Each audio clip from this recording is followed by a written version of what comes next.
This is not a shady tax shelter of some kind. This was a legitimate business venture that governments across the country encouraged us to engage in and to build our retirement savings inside of that vehicle.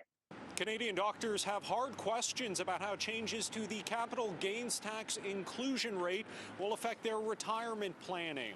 But the finance minister continuing to say that the changes will only hurt a small percentage of Canadians. This is a measure that is really focused on those at the very, very top.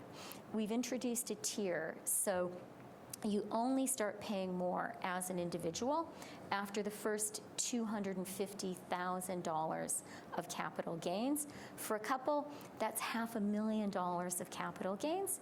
But that's not the only concern. Dr. Kathleen Ross says most Canadian doctors are incorporated as medical corporations.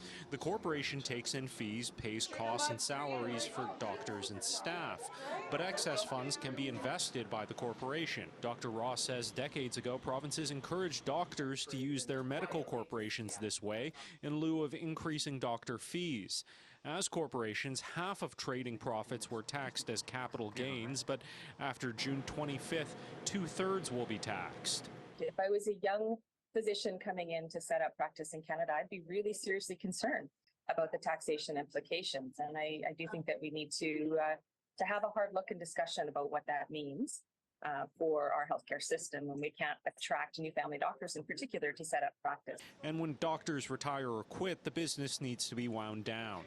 Retiring doctors often sell their practices to younger colleagues, a capital gain. The finance minister's office says changes to the lifetime capital gains exclusion and a new entrepreneur's incentive mean when a practice is sold, doctors could be up to $2.25 million better off.